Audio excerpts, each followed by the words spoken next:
Comunidad. Bueno, pues vamos a comenzar. Primero, muchísimas gracias por acompañarme en este live que está dedicado a reflexionar sobre cómo hacer la transición de una perspectiva pues de vida y profesional muy pesocéntrica, con estigma del peso, hacia una práctica donde haya inclusividad corporal y donde se abogue por una justicia para todos los cuerpos, específicamente en los ámbitos de la salud mental. Entonces, bueno, en las últimas ya décadas, aunque en el mundo de habla hispana es realmente muy reciente, pues se ha dado a conocer mucho el enfoque de salud en todas las tallas y otros movimientos como body positive, como body trust, que lo que hacen es abogar sobre el derecho que tienen las personas, no importando el cuerpo que tengan, a tener acceso a la salud, a ser tratados con respeto y sobre todo que abogan contra el sesgo que existe en torno al peso de una persona, que hace que se mida la salud física y mental de alguien a partir simplemente del tamaño de su cuerpo.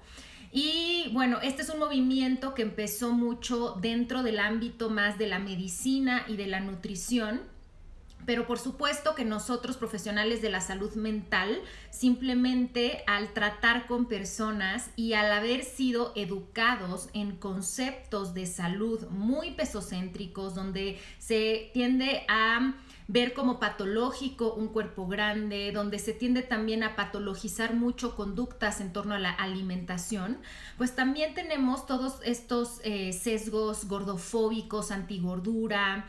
Y además, pues también hemos, sobre todo los que estamos pues en Occidente, hemos sido obviamente también educados dentro de contextos sumamente racistas, clasistas, discriminatorios, en contextos de muchísima violencia de género.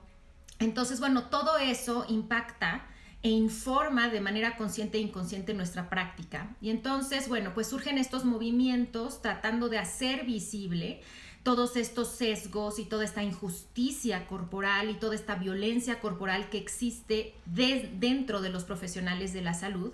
Y bueno, pues algunos de nosotros cuando entramos en contacto con esto, pues empezamos a hacer una transición hacia cambiando nuestras perspectivas para hacer una práctica muchísimo más justa para todos los cuerpos. Y bueno, pues esta es la pequeña introducción. De esto pues he estado hablando mucho en los últimos años y sobre todo pues la última semana, debido al episodio número 249 de mi podcast que hice con mi colega psicóloga Heike Rosenfeld sobre cómo aplica el enfoque de salud en todas las tallas en el ámbito de la psicología, pues me llegaron muchísimas preguntas de colegas y por eso quise abrir este espacio para que podamos hablar de cómo hacer esta transición y este cambio de paradigma para las personas que nos dedicamos a la salud mental, porque como les decía, como estos movimientos empezaron más en el ámbito de la medicina y de la nutrición, a veces parece que solo es para esas especialidades, o hay más recursos y más comunidad de nutriólogos o de médicos que están abogando por estos enfoques, pero se escucha menos en la salud mental. Entonces quiero ofrecer este espacio y pues bienvenidos todes, sean profesionales de la salud mental o profesionales de la salud de otro ámbito o simplemente personas interesadas en este tema. Qué bueno que están aquí. Y bueno, recibí la mar de preguntas sobre este tema, pero las fui compilando y pues ya me conocen que yo soy esquemática, me gusta tener las cosas en orden porque creo que la claridad es justamente lo que nos puede dar una buena dirección. Entonces, construí un poco como, digamos, como una secuencia de pasos que les quiero compartir a partir de mi propia experiencia y de lo que he visto en otros colegas y de lo que he visto con los colegas que me han dado la oportunidad de ofrecerles mentoría y supervisión. Entonces, ¿cuáles son, digamos, como los pasos para hacer la transición de paradigma? La pregunta que más recibí de su parte es: ya me di cuenta que que he estado ejerciendo mi práctica profesional desde un paradigma gordofóbico. Ya no quiero estar aquí, pero no sé por dónde empezar. De pronto me siento abrumado o abrumada. Entonces, pues vamos a ver como cuáles serían esos pasos y pues me encantaría que esto se convirtiera en una conversación. Entonces, bueno, adelante, vamos a ir viendo cada uno de estos pasos y si quieren vamos conversando sobre ellos. Todos estos pasos responden las preguntas que me mandaron con anticipación, aquí se van a ir respondiendo y si van surgiendo aquí cualquier duda, cualquier comentario, algún recurso que nos quieran compartir, pues ya saben que más que bienvenido. Y bueno, pues yo creo que el primer paso para hacer esta transición es reconocer en nosotros mismos los sesgos, los prejuicios, los privilegios y las creencias que tenemos en torno a el concepto de salud, en torno también al peso y en torno al cuerpo. Yo creo que es fundamental y yo creo que pues como profesionales de la salud mental creo que nos queda claro que siempre el primer paso es en nosotros. Entonces yo les invitaría, colegas, a que empiecen a reflexionar y a ubicar dónde están sus principales sesgos, que se empiecen a hacer preguntas profundas como ¿cuál es el concepto de salud bajo el que yo he ejercido? Y ese es un concepto de salud coherente con quien yo soy ahora. Desde este concepto de salud es de donde quiero acompañar a otras personas. Y algo que es crucial, que hasta parece paradójico, pero el concepto de salud que tengo realmente me acerca a la salud. Y el concepto de salud que tengo me ayuda a que pueda acompañar a las personas a acercarse a una verdadera salud. También empezar a reflexionar cuáles son las creencias que tenemos en torno a la diversidad corporal.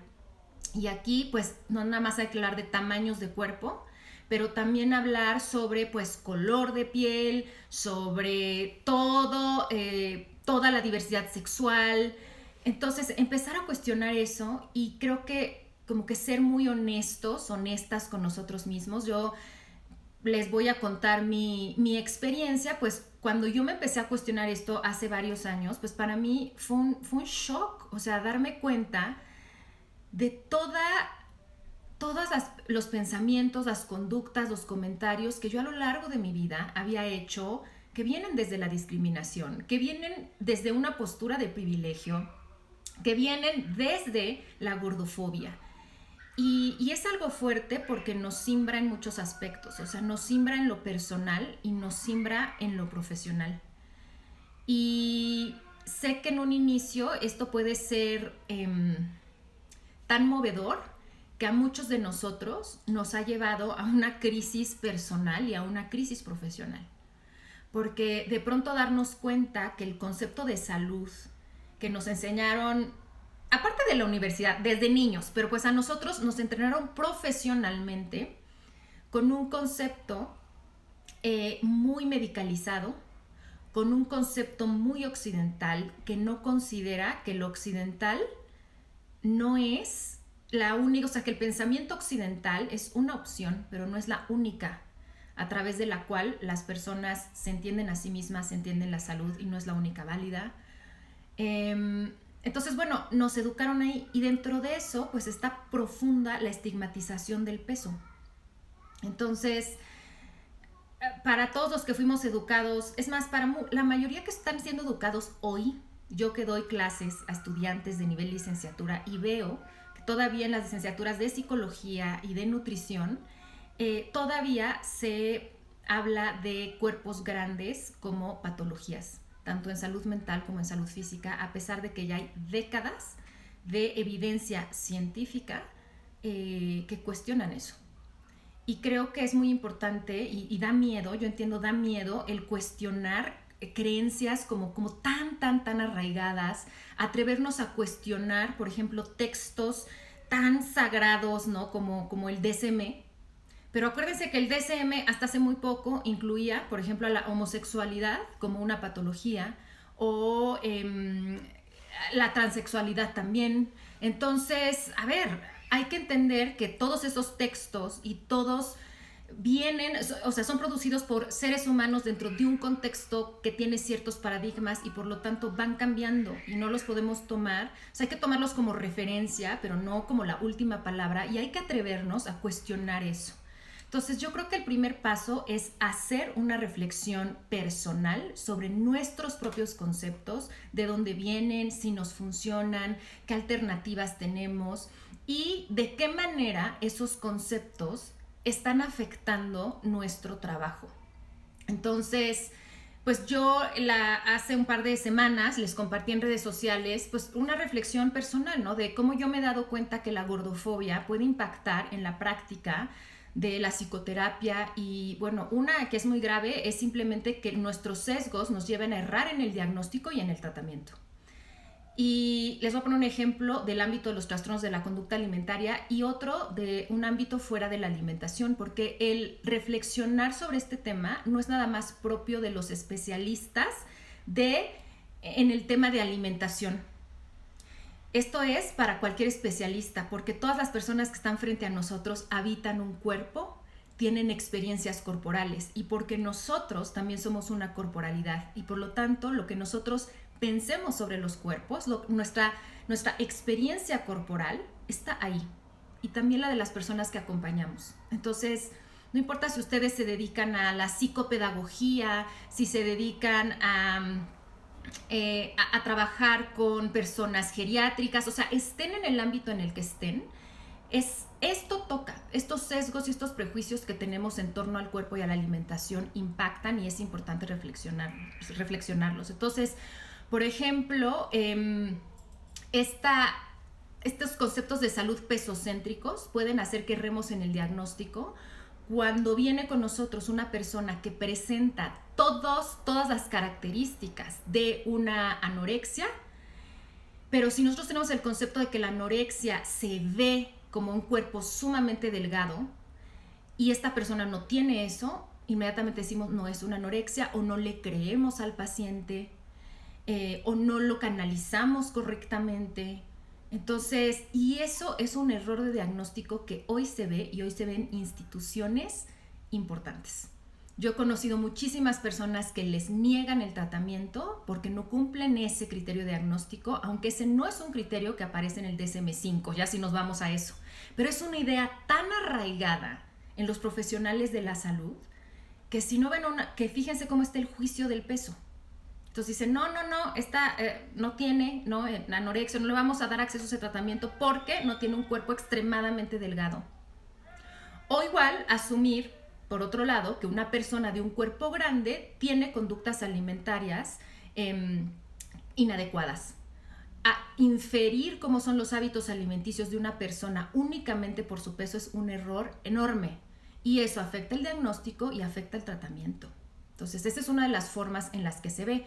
En otras, por ejemplo, en muchísimas ocasiones he visto que personas llegan a consulta y el psicólogo, el tratante, asume ciertas cosas, por ejemplo, asume historia de trauma simplemente por el tamaño grande del cuerpo.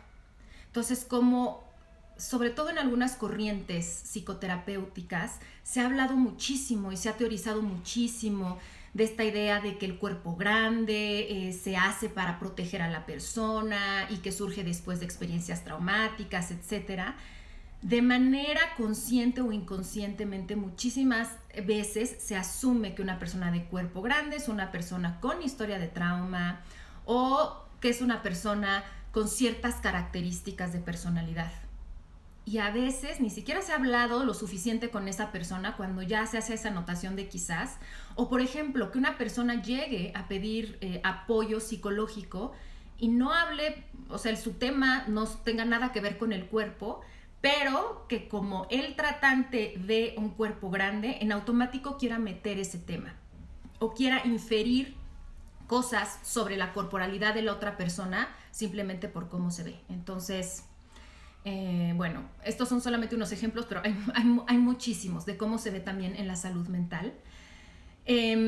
Obviamente también una manera en la que yo veo que estos sesgos afectan en nuestro trabajo es que estamos, y obviamente sin quererlo, porque no lo hacemos intencionalmente, por supuesto, pero estamos retraumatizando, porque estamos reproduciendo los esquemas y las experiencias de opresión corporal que esa persona ha vivido afuera y por las que muy probablemente viene a pedir ayuda. Entonces, en la consulta se hacen exactamente los mismos señalamientos sobre el peso, se infieren las mismas cosas que se están diciendo allá afuera. Estamos reproduciendo el decirle a la persona que para que sea feliz y para que esté sana necesita estar en un cuerpo delgado, que su cuerpo no es correcto como es. Les hablaba y algo que causó mucha conmoción, ¿no? La vez pasada es en los posts de hace una semana, es cuando les ponía un ejemplo muy claro de cómo se ve el sesgo gordofóbico en la psicoterapia cuando se hace la promesa de que si una persona se ama a sí misma, mejora su autoestima y sana sus traumas, entonces va a adelgazar. Eso viene de este concepto de que tener un cuerpo grande es signo de patología, de que hay algo mal en ti. Y además le regresa a la persona el, ¿sabes qué? Si tú no tienes el cuerpo que la sociedad dice que deberías de tener, es por tu culpa, porque hay algo en ti que está mal y tú tienes que hacer un trabajo que a ti te toca y búscale y ráscale porque hay algo que está reteniendo ese peso en ti y si sueltas eso, cuando, a ver, no podemos generalizar en algunas y no sabemos y además esa es una promesa que no podemos hacer, es una promesa que viene de la mentalidad de dieta. Entonces, yo no sé cuando estoy con una persona si terminando el trabajo que venimos a hacer, su cuerpo va a cambiar. Tal vez sí, tal vez no, pero esa ni es la meta, ni es el objetivo. Y además, eso es algo que yo no sé si va a ocurrir y por lo tanto no es algo que yo le puedo prometer, pero aparte no es algo que estamos buscando. De hecho, lo que queremos y lo que sería verdaderamente terapéutico es que las personas realmente cuestionen y se liberen de esta necesidad de adelgazar o de entrar en un molde. Y en eso podemos ayudar muchísimo. Si para algo está construido el espacio terapéutico, es para que sea un lugar seguro para poder cuestionar, para poder hablar, para poder ser creativos, para poder reprocesar. Entonces, digo, hay muchos ejemplos, pero yo creo que estas tres son, se puede ver muy claro de qué manera estas ideas o estas creencias que tenemos pueden estar impactando pues negativamente. También obviamente en el vínculo terapéutico, porque les voy a decir, muchas personas de manera consciente o inconsciente sienten rechazo a las personas con ciertas características corporales. Y lo sabemos, colegas, eso se nota. No se tiene que decir nada para que se noten esos prejuicios a través de mi postura corporal, de cómo es mi voz, de cómo es mi mirada, de cómo doy la bienvenida, de qué palabras uso. Entonces, si yo tengo prejuicios sobre las personas de ciertas características y eso se siente al momento de hacer la consulta, eso va a afectarle el vínculo. Entonces, esto y otra cosa que les quiero invitar a reflexionar es de qué manera también estos prejuicios les impactan a ustedes en el sentido de que les impidan presentarse con confianza y seguridad a ejercer su trabajo. Yo también he escuchado muchísimo, sobre todo profesionales de la salud que se dedican al tema de la alimentación, el que sienten la presión de presentarse con cierto tipo de imagen y cuerpo, porque es como también hay mucha presión en los profesionales de la salud de que deberían de verse, entre comillas, sanos, ¿no? Con la idea de que es sano para la sociedad. Entonces deberías de verte delgado, joven, arreglarte de cierta forma. Siento que en cierto sentido en el campo de la psicoterapia se puede dar un poco más de como libertad en ese estilo, pero de todas formas, como nosotros venimos también de una cultura de opresión corporal donde nos dice tu cuerpo es incorrecto y no muchas personas se sienten con la seguridad de mostrarse hacia los demás, pues nosotros estamos en una práctica en la que nos estamos mostrando hacia el otro y de una forma muy vulnerable todo el tiempo. Entonces, para muchísimos de mis colegas, obviamente en especial muchos nutricionistas, yo creo que los nutricionistas tienen la principal presión de sostener una imagen física, pero también eso lo he visto muchísimo en colegas psicólogos y psicoterapeutas, esta presión y si yo no me siento a gusto en mi cuerpo, eso también se nota. Entonces, eso me puede bloquear para que yo me sienta con la confianza de ejercer mi práctica profesional y puede hacer que como yo no me siento a gusto, pues ya sabemos que eso puede también impactar en el vínculo. ¿Ok? Entonces, aquí están compartiendo muchísimo de, pues sí, ¿no? De experiencias que han tenido en este sentido y sí, bueno, no por nada hay una gran prevalencia de trastornos de la conducta alimentaria en estudiantes de nutrición y en nutriólogos. Entonces, bueno, y esto obviamente sin juicio, es nada más para hacer evidente de que hay algo ahí que está pasando, si está ocurriendo esto. ¿Okay? Entonces también el cuestionarnos nuestros prejuicios, no nada más para el beneficio de nuestra práctica y de nuestros pacientes, es de nosotros, porque esos prejuicios a nosotros nos impiden habitar un cuerpo y por lo tanto, si yo no me siento a gusto en mi cuerpo, ¿cómo me voy a sentir a gusto mostrando, moviendo a mi cuerpo? ¿Ok? Sí, es esta idea también, ¿no? De que los psicólogos no tienen problemas o deberían de tener una vida perfecta y todas estas ideas construidas, pero fíjense qué tanto nos las hemos comprado. O sea, como que nos dan risa y racionalmente sabemos que no debería de ser, pero por otro lado, no me quiero mostrar como realmente soy y no quiero mostrar que yo estoy en una crisis o que estoy dolida pasando un duelo o que porque no como, ¿no? Si yo debería de traerlo all together, porque pues soy psicóloga o porque como si soy nutricionista o si soy médico no voy a saber algo, ¿no? Entonces, primer paso, cuestionarnos a nosotros mismos. Quisiera hacer una pausita para tomar agua y también para saber si tienen alguna pregunta o comentario sobre esto en específico. Veo que aquí sale algo de preguntas, pero nunca lo he usado. A ver, vamos a ver.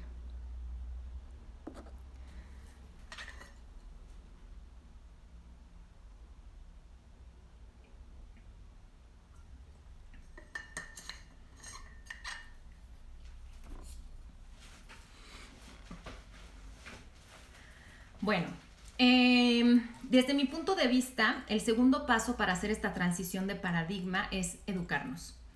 Es educarnos y es un proceso de incorporar nuevos conceptos que son totalmente opuestos a lo que venimos estudiando, quizá para algunos por décadas. Entonces es un proceso. Entonces educarnos en los nuevos conceptos de salud en todas las tallas, educarnos en temas de alimentación intuitiva, pero yo también les diría que hay que educarnos en temas de feminismo, racismo, clasismo, discriminación, en violencia de género.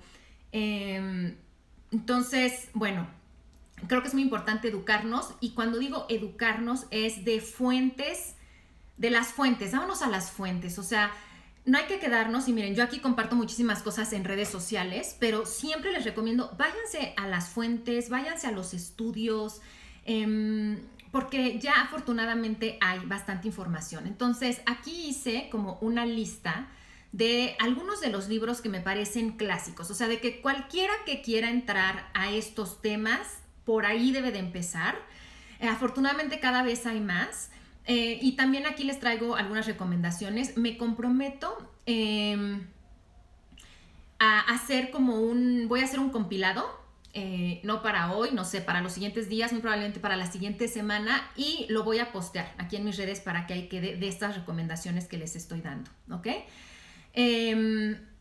Entonces, pues bueno, lo que les recomiendo muchísimo son los dos libros seminales, digamos, del movimiento, que son Health at Every Size, que es el nombre de salud en todas las tallas en inglés, y Body Respect, de Linda Bacon y Lucy Aphmore. Entonces, ese es el punto de entrada, ahí se describen perfectamente los principios, entonces por ahí empiecen, ¿no? Entonces, ¿cómo me voy a sentir con más certeza de lo que estoy diciendo? ¿Cómo voy a tener argumentos? Sí, pues no me voy a las fuentes. Entonces, vámonos a las fuentes y también les recomiendo mucho la página oficial del Movimiento de Salud en todas las tallas, que es hazecommunity.com. Entonces, ahí es donde se están subiendo los estudios más actualizados, donde podemos ver cómo, la dieta y la mentalidad de dieta, porque no solamente el acto de la dieta, o sea, la mentalidad de dieta, no solamente no sirven, sino que hacen daño. Y ahí vemos cómo un enfoque y una intervención desde salud en todas las tallas ayuda a que las personas sostengan hábitos de autocuidado por más tiempo, como también ayuda a las personas en cuestiones de ansiedad, en depresión, cómo mejora la satisfacción corporal. Entonces ya hay varios indicadores y varios estudios que se han hecho para medir y se ha comparado mucho, bueno, un abordaje clásico de la dieta, de los puntos, versus un abordaje desde salud en todas las tallas. Entonces ahí vemos, hay estudios también, para los que están aquí veo que algunos se dedican a los temas de movimiento corporal, pues hay estudios del clásico programa de como bootcamp, ¿no? De en 50 días vas a transformar tu cuerpo, etcétera, versus un programa de movimiento consciente y gozoso desde el enfoque de salud en todas las tallas, y bueno, eso se ha medido. Quiero decirles que esto no es nuevo, en el sentido de que estos movimientos empezaron desde los 60s, 1960s. Pero claro, obviamente nos parecen nuevos porque es tan grande el paradigma centrado en el peso, que bueno, ha tardado mucho en empezar a darse a conocer, y al día de hoy solamente se ha dado a conocer pues en sectores de privilegio como el de nosotros. Entonces bueno, pero a lo que voy con que no es nuevo es que esto también ha dado pie a que ya haya estudios que ya lleven varios años, ¿ok? Entonces, bueno, ahí apréndanlo. Me llegaron muchas preguntas específicas sobre salud en todas las tallas, pero este no es un live donde les explico qué es salud en todas las tallas. O sea, eso ya lo he hecho. Entonces, váyanse a mi canal de YouTube, váyanse, ahorita les voy a dar también episodios de mi podcast donde yo y otros invitados explicamos mucho más el enfoque, porque eso es para de verdad un curso. O sea, hay que entenderlo a profundidad. No es una pregunta sencilla de responder, por eso hay que irnos a la bibliografía, ¿ok?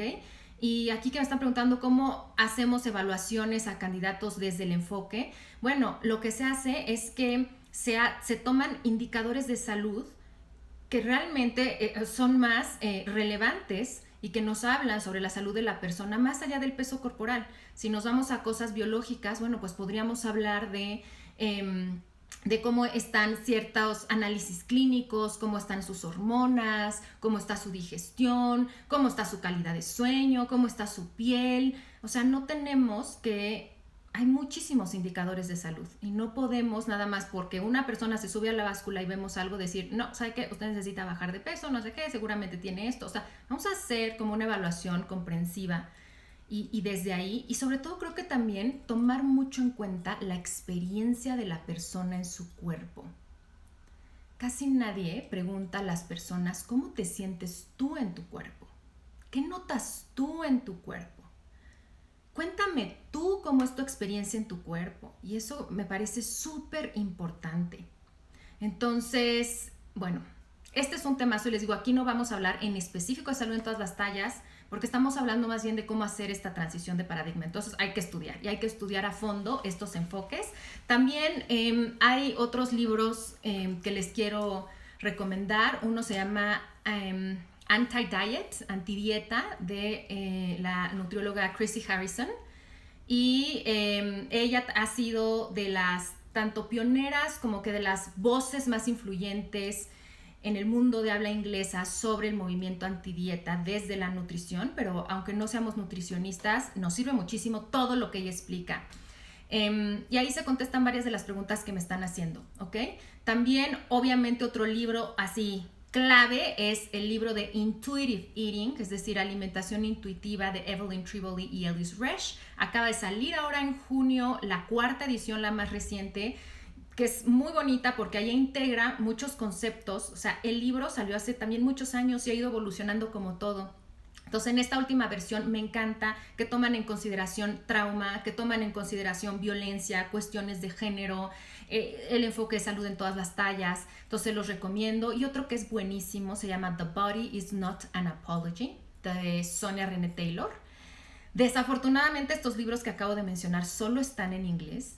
Y vean esto, como también habla de lo complicado que es hacer que estos nuevos paradigmas entren a los sistemas de salud si no están ni siquiera en el idioma que hablamos, y donde además también hay barreras de cosas culturales, porque también en nuestros países hispanoamericanos, la relación que tenemos con la comida, con el cuerpo y con muchas otras cosas es diferente a la de los países anglosajones. Entonces creo que también un compromiso, y yo sé que muchas de las que estamos en esto, de las personas que tenemos el privilegio de acceder a este conocimiento porque hablamos otro idioma y tenemos el dinero para comprar un libro en dólares y hacer ciertos entrenamientos, es empezar a divulgar en nuestro idioma.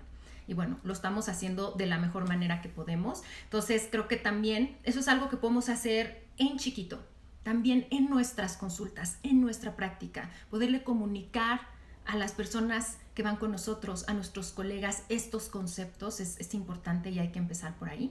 Y ahí les van algunos otros libros que me parecen también muy buenos para educarnos en esto y que sí están en español. Uno de ellos es El mito de la belleza, de Naomi Wolf. Otro es La tiranía del culto al cuerpo, de Susie Orbach. Y se van a dar cuenta que estos dos libros tienen décadas y que aún así los leemos y son tan actuales y nos mueven tanto que bueno, se los recomiendo. Otro también que ese sí es más nuevo y es buenísimo, que se llama Todos deberíamos de ser feministas, de Chimamanda Ngozi Adichie. Esos tres también me parecen muy buenos. No los quiero aquí abrumar con una lista larguísima porque de por sí cambiar de paradigma es abrumador, como para aparte decir no puede ser, o sea, ahora me tengo que leer, ¿no? Como media biblioteca. Vamos a empezar con lo básico. Yo creo que ya de lo básico, ya ahí se ponen los cimientos. Entonces yo creo que si leen estos libros, ya van a empezar a tener como más idea de esto, cómo funciona, de cómo aplica en la práctica. También les sugiero que entren a la página que se llama Association for Size Diversity and Health, en el que pues es la Asociación por la Prodiversidad Corporal y la Salud. Ahí también hay muchísimos estudios y también ahí hay muchas estrategias para aplicar en la consulta. Y también algo que les recomiendo son, ya empiezan a surgir ciertos cursos, seminarios, entrenamientos en nuestro idioma, para que dirigidos a profesionales de la salud, donde ahí sí tenemos el tiempo, el espacio, pues para dar cátedra, explicar, hablar de estrategias. Entonces, bueno, yo doy algunos cursos, ya este año ya no voy a dar más cursos para profesionales en este tema, pero el año que entra voy a volver a abrir mis cursos para profesionales de la salud. Mi querida Lilia Graue, ella también a través de su colectiva de alimentación conectada, pueden conocer su página alimentacionconectada.com, ella también dirige seminarios sobre estos temas para profesionales de la salud. Mi colega Heike Rosenfeld y Raquel Lobatón también. Entonces ya vemos algunas que estamos como que llevamos un poquito más de tiempo recorrido y entonces que estamos contentísimas de poderles compartir nuestros aprendizajes, estrategias y comentar todas estas reflexiones en nuestros cursos. Entonces esa creo también es un muy buen lugar. Y pues les quiero también comentar episodios de mi podcast para aprender más sobre estos nuevos enfoques. Entonces ahí les van los números, saquen papel y pluma, colegas, y también eso se los voy a compartir después, pero de una vez. Escúchense el 139 que se llama Salud en todas las tallas. Ahí me acompaña mi colega nutrióloga Ana Lucia Filippi y ahí explicamos qué es, de dónde viene, cuáles son los principios, qué implica eso en la consulta, cuáles son los cambios. Entonces, escúchenselo. Escuchen el 160 que se llama Peso ideal versus peso natural. Ahí también estoy con Ana Lucia Filippi, y ella nos explica muy bien estos diferentes conceptos de peso ideal, peso versus peso natural, y ahí queda muy claro también por qué no funciona esta visión pesocéntrica. El 168, nutrición incluyente con Raquel Lobatón. El 229, movimiento en todas las tallas, con Sanamente Mónica. El 247 que se llama Redefiniendo Salud, donde me acompañaron Marta García y Vero Morera, donde hablamos mucho sobre esta necesidad y cuál ha sido nuestra experiencia redefiniendo el concepto de salud y cómo ha impactado eso en nuestra vida y en nuestra práctica. Y pues el 249 de Salud en todas las tallas en el ámbito de la psicología, con Heike Rosenfeld.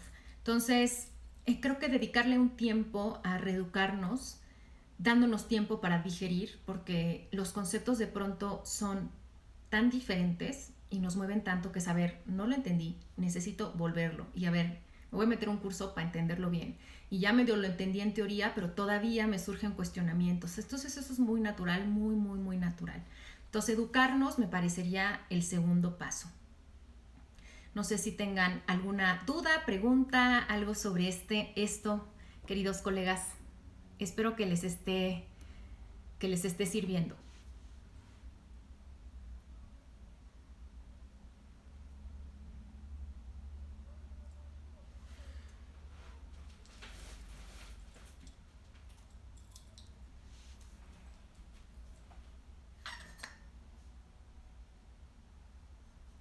Aquí mi querida Tania, que es parte de mi equipo en el Instituto de Psicología de la Alimentación, les está anotando los números de los episodios y los títulos de los libros. Bueno, creo que un siguiente paso muy importante es que bueno que les está sirviendo, gracias por sus comentarios. Para mí es reconocer que un cambio de paradigma es un proceso y que como tal va a evocar muchas cosas en nosotros. Entonces, desde mi experiencia y desde lo que yo he visto en los colegas, a mí lo que me ha pasado es que en esa transición, y les voy a decir que eso se sostiene hasta el día de hoy, me mueve emocionalmente porque yo ya me di cuenta que este no es un camino al que se llega, y eso es algo que les quiero compartir. O sea, no es como que de un día ya voy a dominar esto, ¿no? Y ya se acabó y ahora, y como decir, bueno, ahora el enfoque es, o sea, la idea es no enfocarlo en el peso, entonces ahora esa es la buena, ¿no? Creo que algo que yo he aprendido en esta transición de paradigma es entender que todo cambia y no aferrarme a encontrar el modelo perfecto. Y yo sé que eso a todos nos da seguridad. Es como decir, esta es la forma de hacer las cosas y ya. Es como, sí, me tranquiliza. Pero la salud, los seres humanos y todos los conceptos estamos en evolución. Y quizá lo que ahora nos parecía como que tan evidente y como la manera de ser, más adelante cambie cuando se descubran nuevas cosas. Entonces, abrirnos a este proceso de decir, bueno, voy a conocer otros enfoques y voy a empezar a practicar en ellos, sabiendo que siempre voy a estar en constante aprendizaje.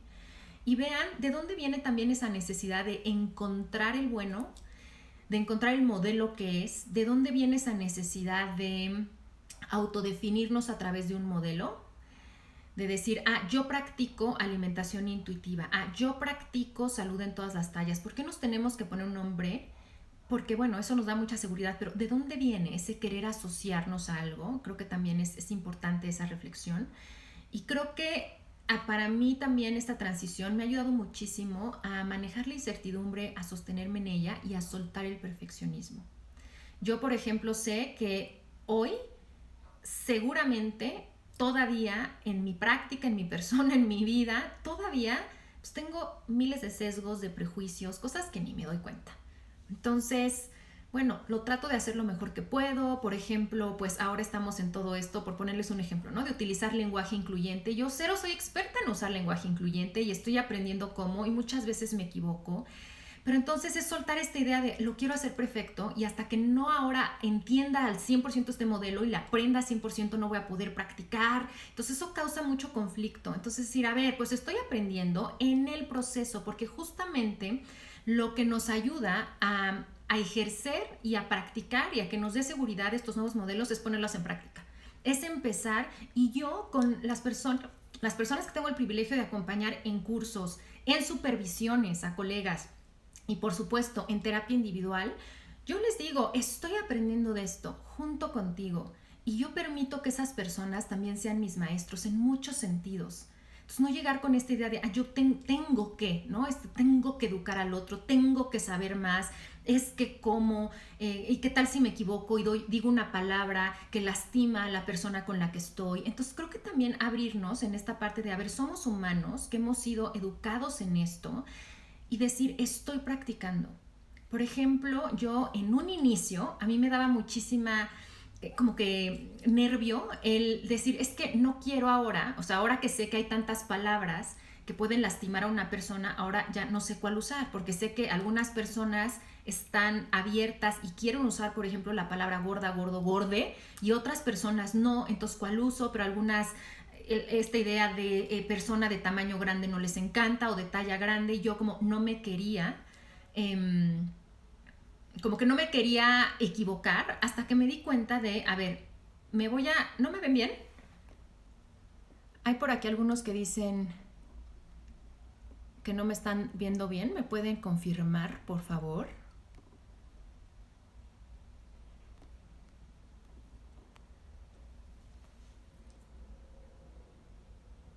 Ok, bueno, les sigo.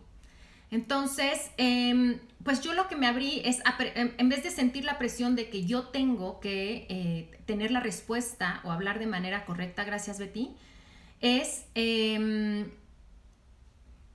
bueno, ok, mil gracias. Entonces es más bien preguntarle a la otra persona y decirle, oye, ¿sabes qué?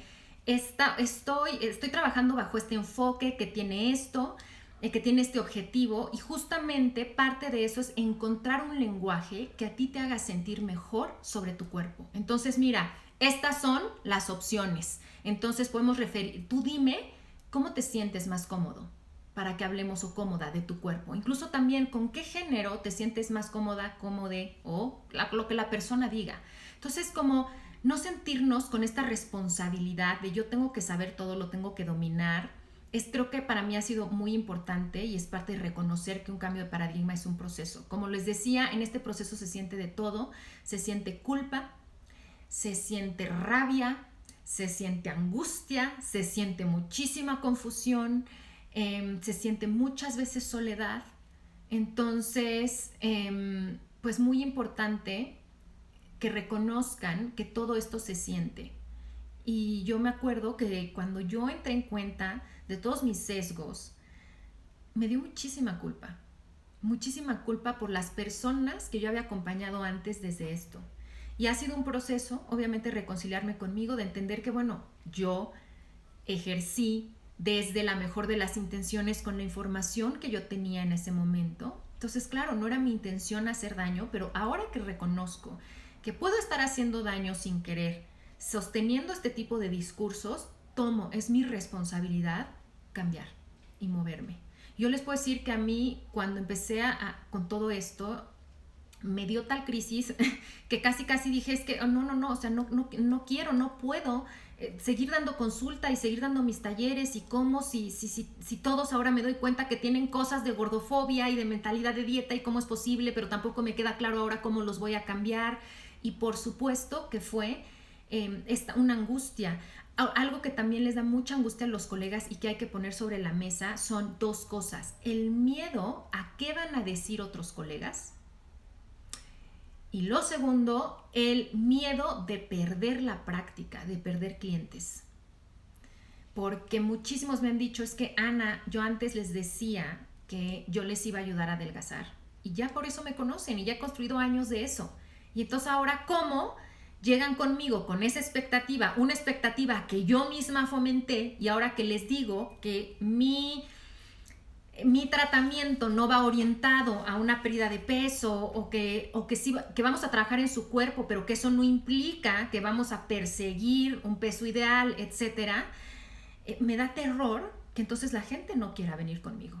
Me da miedo perder mi trabajo. Hay muchas personas que trabajan en instituciones de salud, públicas o privadas, que siguen el paradigma convencional, y que entonces que ellas empiecen a salir de eso, no encuentran un espacio para ejercer desde este nuevo enfoque, no encuentran comprensión, y aparte tienen miedo de que se empiezan a ejercer desde otro lugar. O, por ejemplo, si se niegan a hacer algunas cosas, yo ya no quiero pesar a mis pacientes, por ejemplo. Yo ya no quiero hacer ciertas preguntas a mis pacientes, pues que eso obviamente les cueste el puesto. Entonces, cada una de nuestras circunstancias es distinta y nos puede mover en todos los aspectos, o sea, no solamente internamente, o sea, nos puede mover incluso el pensar, necesito cambiarme el lugar de trabajo, cómo me cambio, tengo ahorita responsabilidades económicas, ya llevo tantos años aquí. El miedo a, como es una transición en un inicio, pues cuando no lo tenemos claro nosotros, y sobre todo porque si no lo hemos practicado, por eso yo siempre recomiendo el sí aprendan, vayan a cursos, sí, lean los libros, pero sigan practicando, porque esto no es nada más teórico. Esto sobre todo, como todo, ustedes lo saben, colegas, o sea, salimos de la universidad y leímos no sé cuántos libros, pero ya cuando estamos en la práctica decimos, wow, esto es otra cosa, y ahí es donde se aprende. Entonces creo que también quitarnos el miedo a empezar a ejercer desde este enfoque, equivocándonos 1000 veces, como toda la vida, pero haciéndolo con la mejor de las intenciones y colaborando con la persona que acompañamos es muy importante. Entonces, para muchas personas está el terror de que están empezando con eso, pero como todavía no lo tienen tan claro, no saben bien cómo comunicarlo a colegas.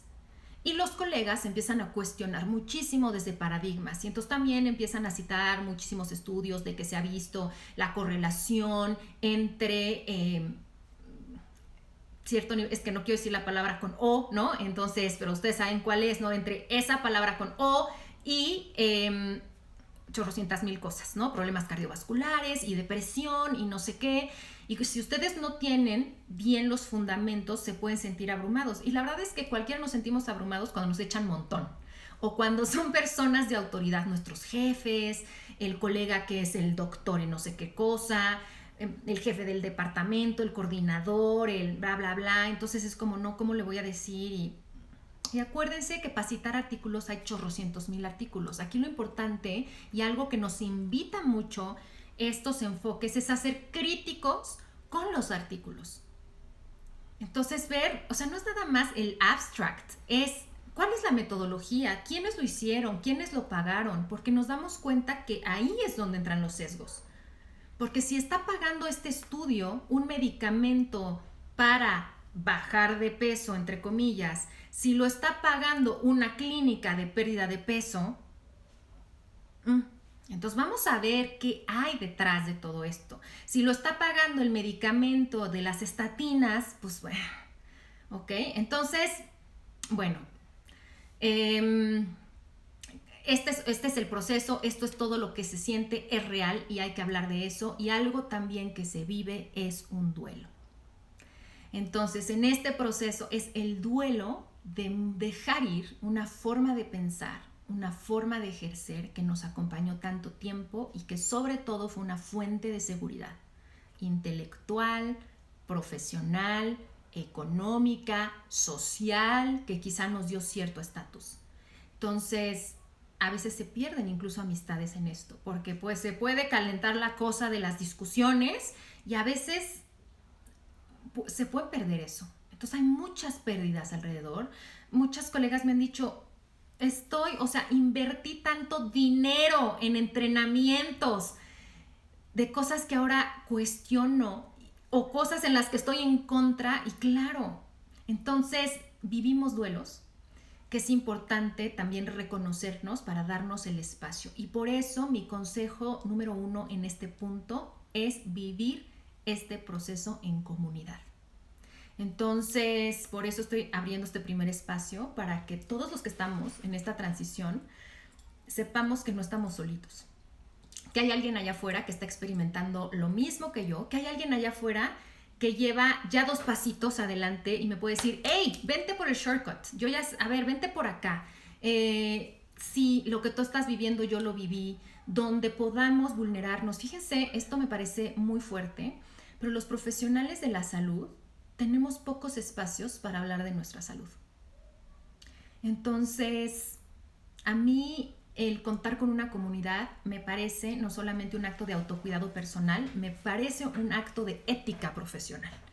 Porque si yo tengo un espacio donde procesar lo que yo voy viviendo, voy a estar muchísimo mejor para acompañar a una persona. Entonces, hacer esto en comunidad es sumamente importante porque además le da fuerza. Y bueno, porque podemos aprender muchísimo, tanto de lo práctico, como a ver cuáles son las técnicas, tú cómo le haces, a ti qué te ha servido, qué has respondido cuando te preguntan esto, como sobre todo en la parte emocional, que eso es importantísimo. Este es un proceso que se tiene que vivir con una profunda autocompasión y con una profunda compasión hacia los demás. Algo que yo también he visto es que ahora personas que están en este enfoque, ¿no? Es ya criticar a todos los colegas que no están en este enfoque. Y desde este es mi muy particular punto de vista, ahí se pierde la esencia de este enfoque. Porque justamente estos enfoques son inclusivos. Lo que buscamos es el respeto y la justicia. Y ahora volverme a poner en esta posición de ahora yo estoy bien y tú estás mal, es caer nuevamente en prejuicios, es caer nuevamente en críticas y es favorecer la división. Entonces, entender que todos estamos en un proceso, habrá colegas que toda la vida estén ejerciendo desde lo convencional y así es.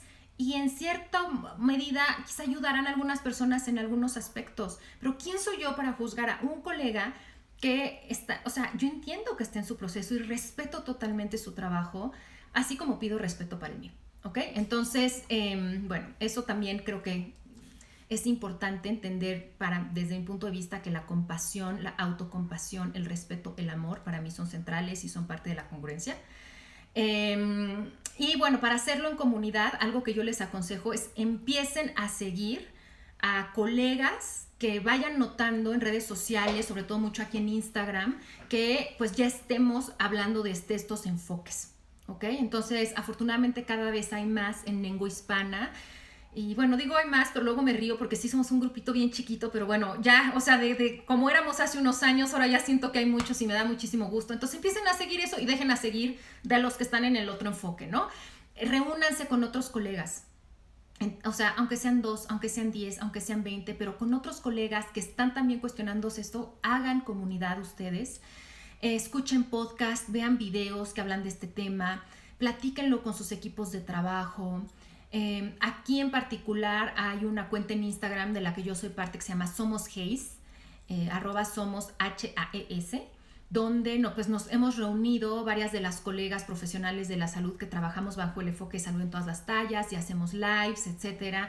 Entonces, bueno, si quieren conocer a varias, pues ahí nos pueden encontrar y estamos de muchísimos países de habla hispana. Entonces, ese es un buen punto.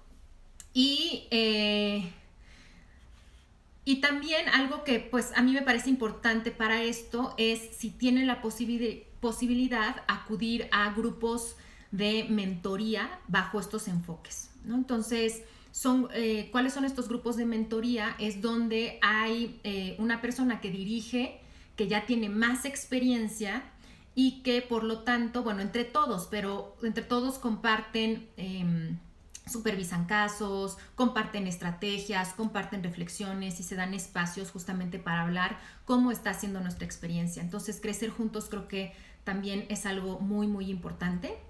Y entonces, bueno, estos son como los 4 puntos. Me habían hecho muchísimas preguntas sobre esto, muchos compartieron cómo se sentían, que estaban en una crisis profesional, me pidieron recursos. Entonces, bueno, creo que pude resumir en estos pasos cómo va siendo la transición y espero que les hagan sentido y que les sirvan. Y bueno, quiero aprovechar para decirles que yo ofrezco ya desde hace un tiempo grupos de mentoría para colegas que están trabajando bajo este enfoque.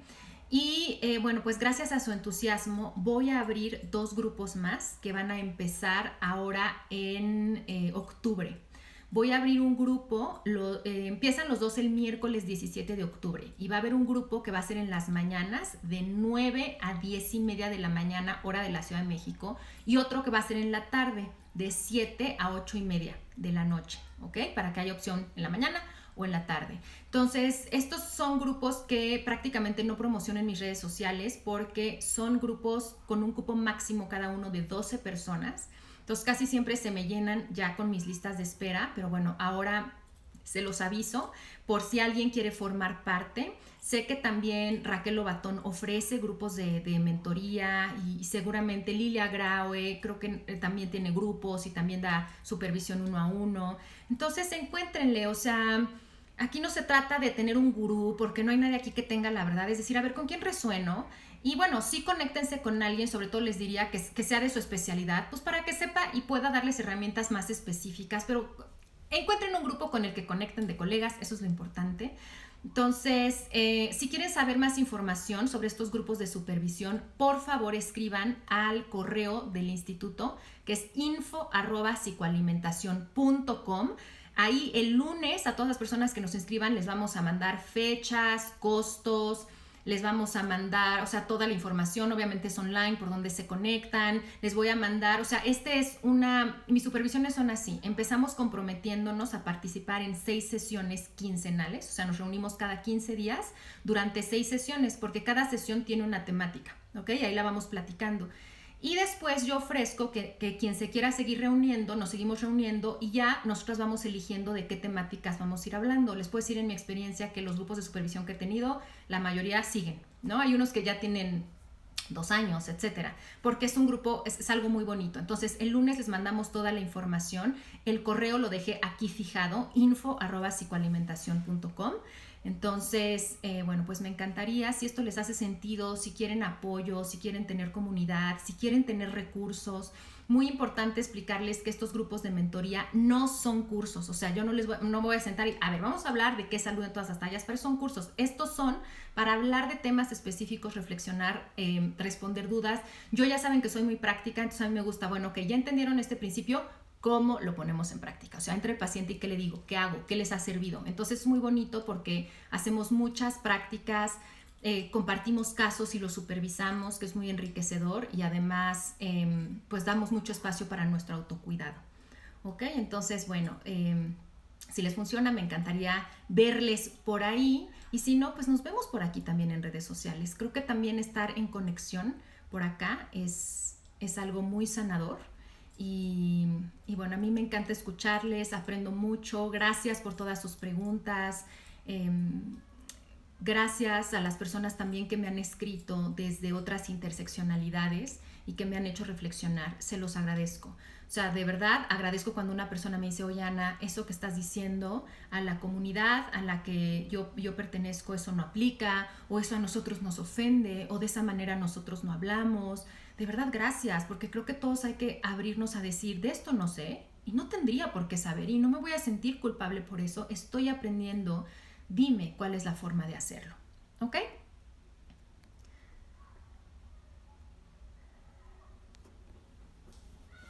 Muy bien, pues nos queda algo así, creo que como 2 o 3 minutos, querida comunidad, entonces muchas gracias por conectarse, y bueno, pues si alguien tiene así alguna pregunta que quiera hacer, de algo que no hayamos comentado aún, si hay algo que quieren aportar.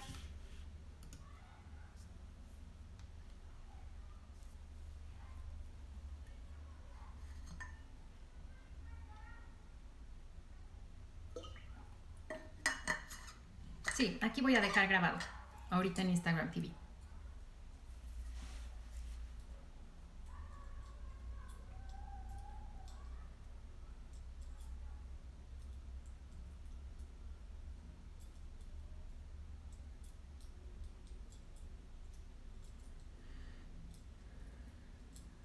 Mucho por seguir aprendiendo. Estamos en el camino y en el camino nos hacemos. Mi momento más mágico en la transición. Qué buena pregunta. Yo creo que mi momento más mágico es cuando hace varios años caí en la cuenta de que yo ya no quería trabajar desde el enfoque pesocéntrico. Fue un momento mágico, doloroso, de esperanza, de alternativa, de todo. Pero fue mágico en ese sentido de que hay un antes y un después. Y no nada más en mi práctica, hay un antes y un después en mí también. Y eso lo agradezco enormemente. Entonces yo creo que sí.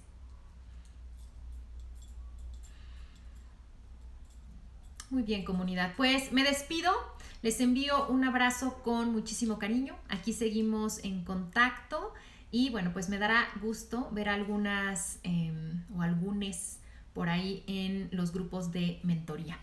Bye, comunidad. Buen fin de semana.